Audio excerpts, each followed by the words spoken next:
Hi guys, and welcome back to part 2 of this Princess Elizabeth overhaul, I believe I called it.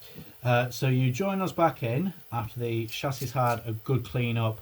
The metal parts are just finishing up in the sonic cleaner. So what we'll do now while we're waiting is we'll put the rear pony and the front bogie on. So, okay, line that up and it's in. Then as tight as you like, because that will have plenty of movement.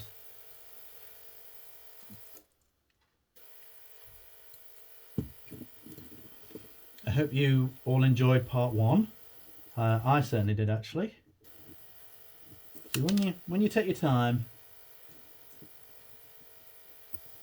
it's much better.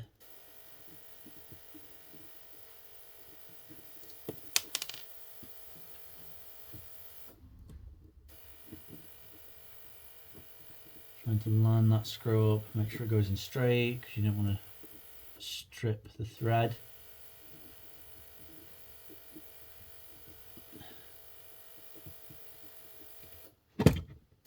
Okay, plenty of movement on that.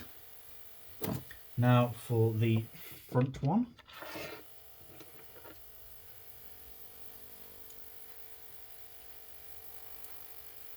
So forgive me for taking this out of your view. Just that I kind of need to see where it's going.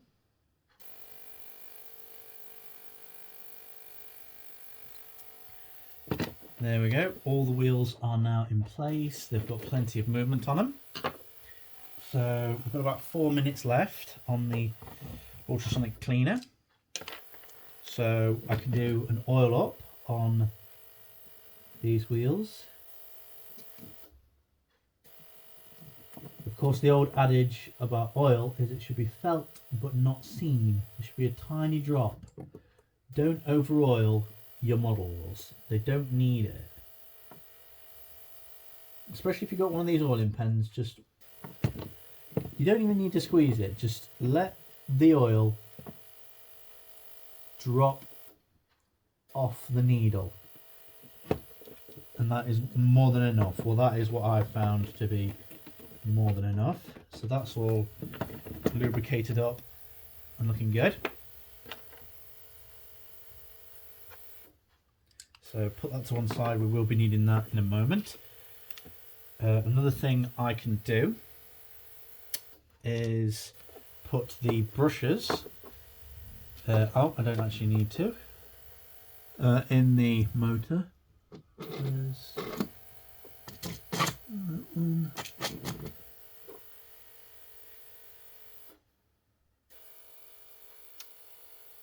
Okay. So what I shall do now is just to slip the motor into place to get all the wheels lined up just right. Okay, not stopping you.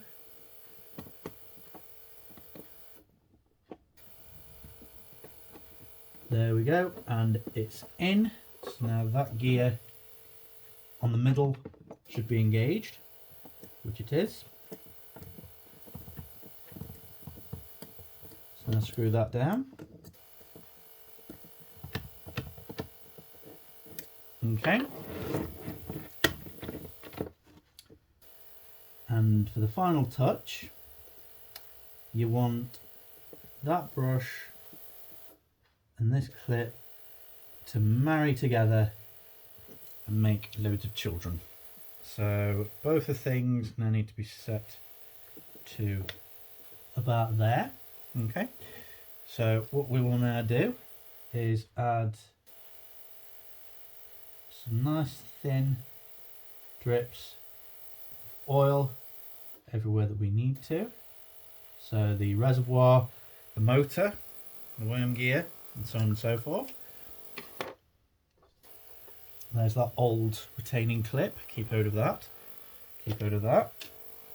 So hopefully now the body, the tender, oh yes, that's looking so much better already. Here's the body and the tender, and as you can see, that is looking booty-tesh, as we say in the vernacular.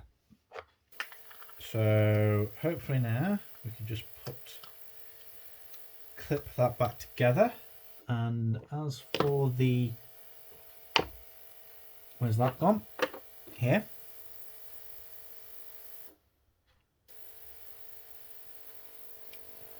As for this, might have actually done that slightly prematurely. In fact, you can do it like this, which is actually a much better idea.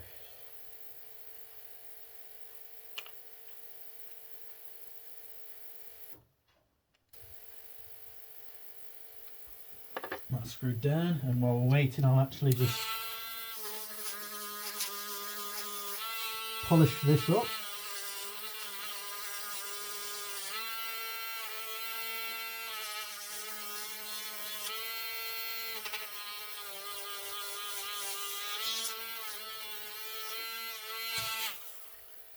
Okay, that's nicely polished. So now clip that back together and voila. So now what we'll do is, moving that out of the way, is add in the oil that we need on these axle boxes on the tender wheels.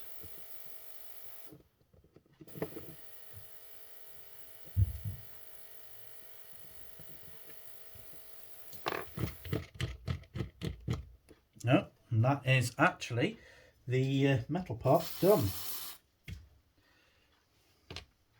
So we'll just leave them to soak for a little bit longer in the cleaner.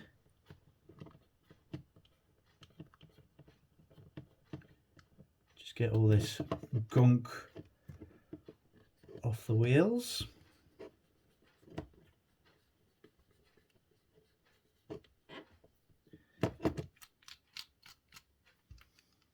Feels much better. Right, so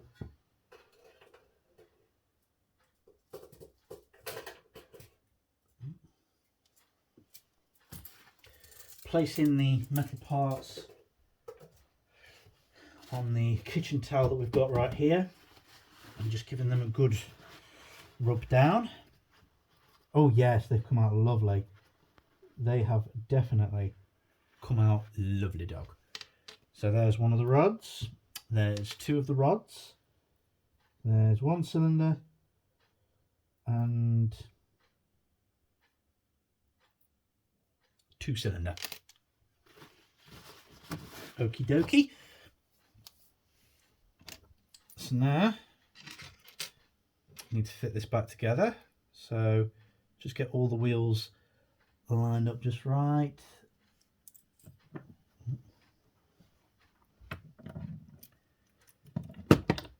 Put that on its side. Make sure you've got the little notches that resemble the axle boxes facing up. There we go, that's lined up there. So now this one, that's the opposite side. I need this side.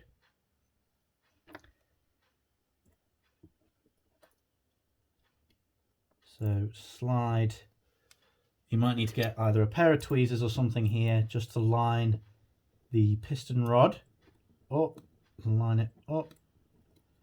It is a slightly fiddly maneuver, but it can be done. There you go, that's on.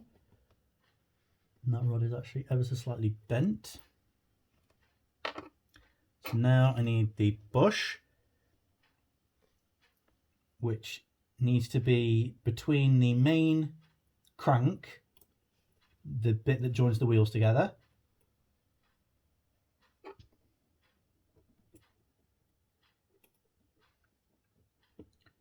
just Make sure that's lined up properly.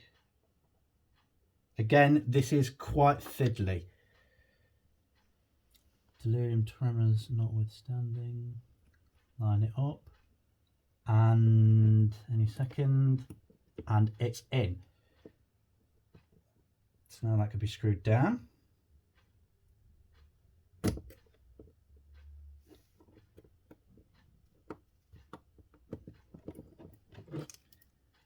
There we go. So now you just need to do the same on to the side. This side might be a tiny bit difficult because that wheel is behind the pistons there. Not to worry. And there we go. It's on. So now that's the screw. And this, again with the little block that represents the oil boxes lined up.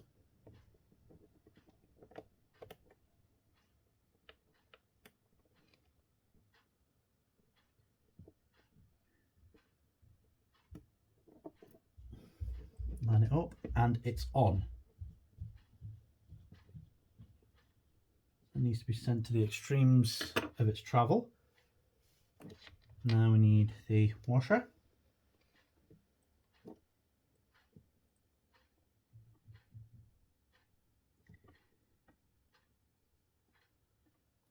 Screw.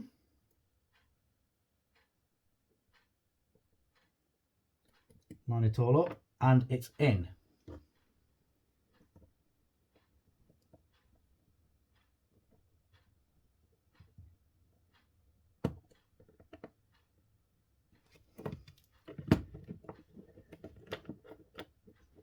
There you have it. One fully assembled locomotive. I don't think we'll need the oiler anymore. So now there's only one piece left, and that is the retaining screw to hold the body on.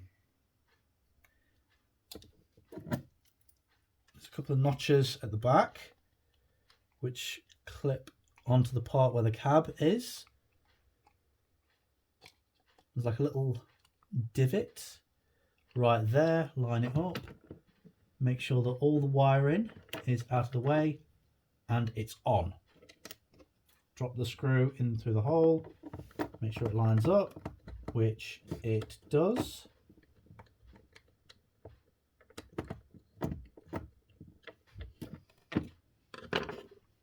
And there you have it.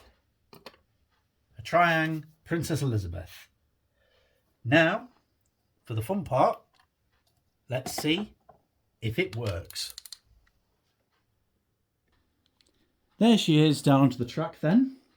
So let's see if all that work has paid off. She certainly looks the part, but will she work the part? She's humming and no. So that's actually made it even worse. My guess is that motor's jamming up. So try it in the opposite direction. That doesn't work either. So, looks like this will be a three-parter. Oh, I only intended this to be a two-parter, but oh well. We'll see you back at the maintenance bench.